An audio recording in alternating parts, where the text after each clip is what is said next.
मैं एक शख्स का यकामा अपनी कंपनी में कफाला करना चाहता हूँ, लेकिन जब मैं सिस्टम में जा रहा हूँ तब उसका कफाला तब्दील नहीं हो। हेलो दोस्तों, आप लोग कैसे हैं? उम्मीद करता हूँ आप लोग खैरियत से होंगे। जैसे कि सऊदी अरब की लेटेस्ट और जरूरी और बड़ी अपडेट्स आई हुई है, जो कि हम गैर मुल्कियों के लिए बहुत ही जरूरी होने वाले हैं, तो आप लोग इस वीडियो को लास्ट तक जरूर देखना। तो चलो बिना देरी किए शुरू करते हैं। एक अपडेट पाकिस्तान की तरफ से आ रही है। पाकिस्तान की हुकूमत ने बताया है कि पाकिस्तान का कोई भी शख्स अगर सऊदी अरब उम्रे वीजे पर जाता है तो उसके लिए एक इकरारनामा साइन किया जाएगा। अब उस पर क्या लिखा होगा? जैसे कि पाकिस्तान के हुकूमत ने बताया है कि अगर कोई भी शख्स सऊदी अरब उम्रे वीजे पर जाता है तो उससे इकरारनामे पर साइन लिया जाएगा, ताकि उसमें उससे ये बात कहा जाए कि वो सऊदी अरब जाकर भीख ना मांगे। और उसमें ये साफ साफ लिखा हुआ है कि अगर आप सऊदी अरब में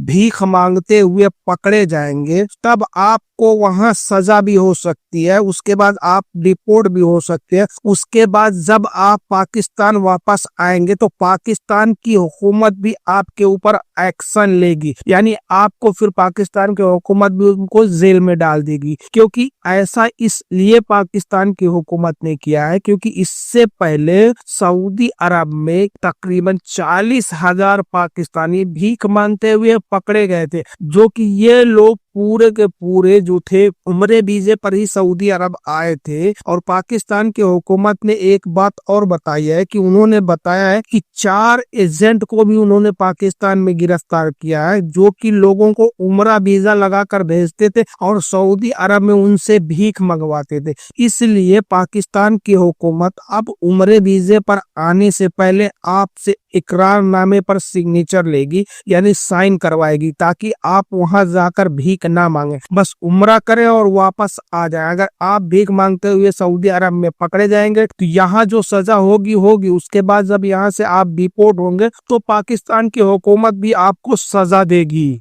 सऊदी अरब के जनशक्ति समाज कल्याण मंत्रालय के ट्विटर हैंडल पर एक शख्स ने सवाल किया कि मैं एक शख्स का यकामा अपनी कंपनी में कफाला करना चाहता हूँ, लेकिन जब मैं सिस्टम में जा रहा हूँ तब उसका कफाला तब्दील नहीं हो रहा, यानी मेरी कंपनी में नहीं हो रहा। सिस्टम में ये बता रहा है कि इसके ऊपर पहले से हुरूब लगा हुआ है, तो इस सूरत में मैं क्या करूं? तो इस सवाल का जवाब देते हुए सऊदी अरब के समाज जनशक्ति कल्याण मंत्रालय का कहना है कि अगर किसी भी शख्स का अगर आप अपने कंपनी में तबादला यानी कफाला लेना चाहते हैं तो उस शख्स के ऊपर हुरूब नहीं रहना चाहिए, यानी हुरूब यानी भागा हुआ जो उसका यकामा नहीं रहना चाहिए। नहीं तो अगर उसके ऊपर हुरूब फाइल है तो उसका पूरा सिस्टम बंद कर दिया जाता है,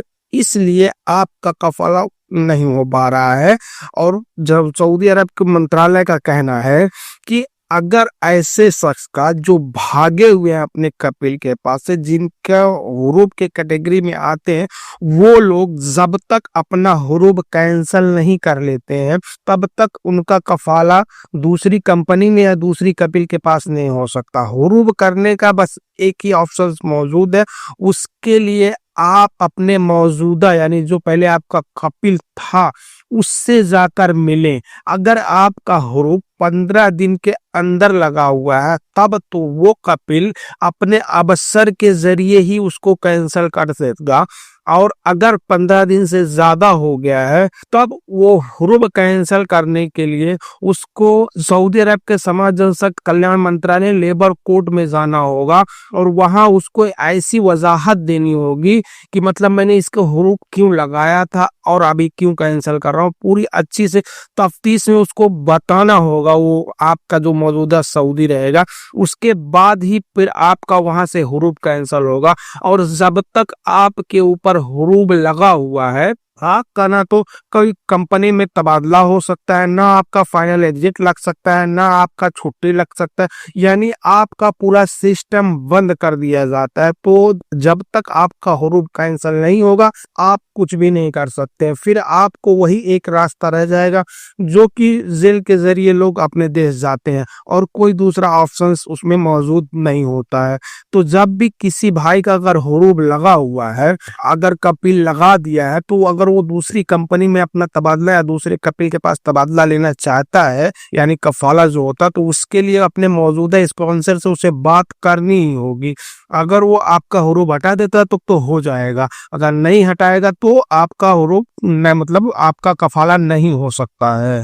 एक अपडेट आ रहे human resource and social diplomats की तरफ से, जो कि यहाँ रह रहे गैर मुल्की और सऊदियों के लिए बहुत बड़ी है। सैलरी को लेकर human resource and social diplomats की तरफ से बड़ी अपडेट्स आ रही है। जैसे कि human resource and social diplomats के इंजीनियर अहमद अल राजी, उन्होंने बताया है कि लेबर मार्केट से हमें पता चला है कि इनमें 62% नौजवान का कहना है जो हमें सैलरी मिलती है वो बहुत कम है। अपडेट्स के मुताबिक उन्होंने बताया उन नौजवानों का कहना है जो हम काम करते इतनी कड़ी मेहनत से, उसके हिसाब जो मुझे सैलरी मिलती है वो काफी कम है। उन्होंने बताया है कि जो human resource and social development के अधिकारी हैं, उन लोगों ने यहाँ जो रह रहे बेरोजगार है उनके लिए रोजगार का तो मुहैया करवा दिया, लेकिन जो सैलरी मिलती है वो काफी कम है। आगे अपडेट्स में बताया गया है कि इसके लिए उन्होंने human resource and social development में भी बहुत सारी कंप्लेनें आई है सैलरी को लेकर, जो कि human resource and social development के अधिकारी जो है उन्होंने बताया है कि हमने बहुत से ऐसी कंपनियों को और कपिलों को ये हिदायत दे दी